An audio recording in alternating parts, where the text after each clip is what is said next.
Sir, how can I correct my pose?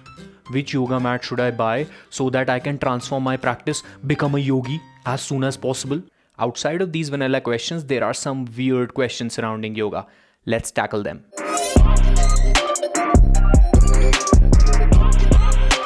Question 1. Does asana practice make you fart more?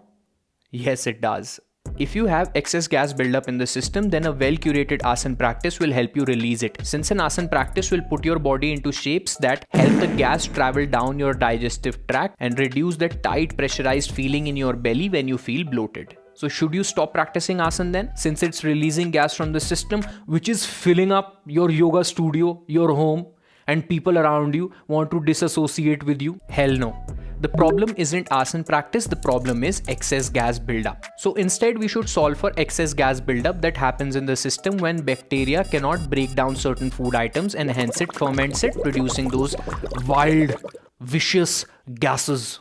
Say for example you love cheesecakes and chai and ice cream. How can we forget that? But you're also lactose intolerant. Your system cannot tolerate lactose, or your system cannot tolerate or digest dairy. In that case, gradually you will have to remove that from the system.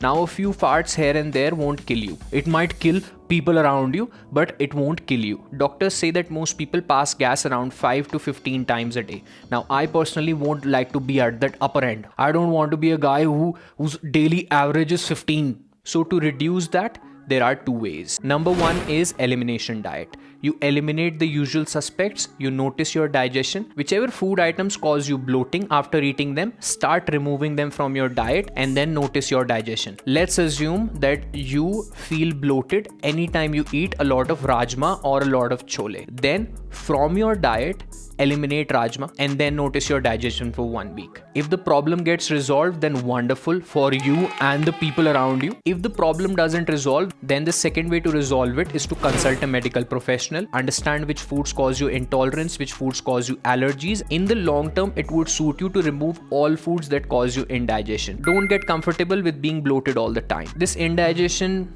in the short term for 1 or 2 days and then you remove it is not going to kill you. However, in the long term, this indigestion will cause inflammation in the system, which will lead to a host of health issues. So resolve your bloating issues as soon as possible and keep doing asana. The little bit of gas that is there, asana practice is there to help you release it. Question number 2. Do I have to breathe loudly if my neighbor is? Not at all. Some of you might be wondering what the hell is he talking about. You might come across loud hissing sounds in an asana class, especially in an Ashtanga Vinyasa class.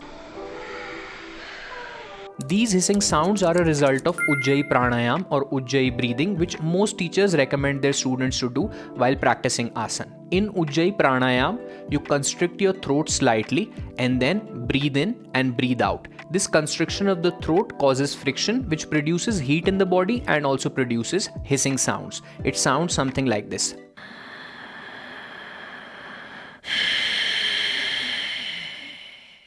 Now most teachers, especially the traditional ones, would request their students to produce these hissing sounds, especially in a loud manner.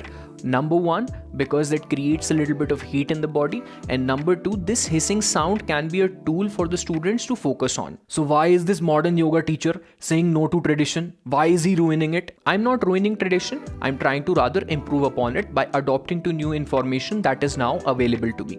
Most practitioners, if they perform Ujjayi, they perform it really loudly. Now what that does is it exerts a lot of energy. So my recommendation to any asana practitioner is, instead of loud Ujjayi, breathe slowly, consciously and smoothly. Save energy there and apply the saved energy into your asana practice to push yourself a little more. Doing asana practice this way will lead to better muscular hypertrophy in the long term, increasing your muscle size, toning your muscles a little better. This extra effort that you apply in your asana practice will also improve your cardiorespiratory health in the long term, making you a better athlete in the long term. Now some of you might be concerned that what about the focus that Ujjayi breathing brought to the table? Then there are two ways that you can go about it. I prefer option 2. Option 1 is keeping your Ujjayi breathing audible to yourself only. It should be loud enough that you can hear it, but it should be soft enough that your neighbor does not. This way you will be exerting less energy while still maintaining your focus. Option 2 to stay focused is maintaining an active drishti. Drishti means a soft and alert gaze. So maintain an active and peaceful gaze whenever you're practicing.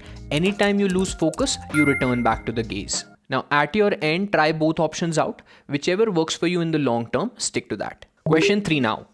Will yoga regrow my hair? All of them? Not exactly. There are two ways how yoga can help improve hair health.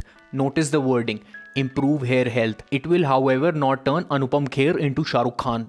One way is through stress reduction. Yogic practices such as asana, pranayam, dhyan, applying yogic philosophy in your daily life, eating consciously will all reduce your stress levels. People with lower stress levels lose hair less. The second way is to improve blood circulation in the head. Practicing inverted postures such as headstand or standing forward fold will improve blood circulation in the head, hence improving blood circulation in the scalp, which improves hair quality. This blood circulation, however, is temporary in nature, which makes sense. You won't be standing on your head for 10 hours a day every day. That will actually be detrimental for your health. So if you wish to regrow your hair, don't just rely on yoga. Consult your medical hair specialist. Yoga will supplement that journey, but the main action of regrowing hair follicles will be dependent on medication that your doctor provides. Let me know if you have any weird questions regarding yoga. I would love to address that.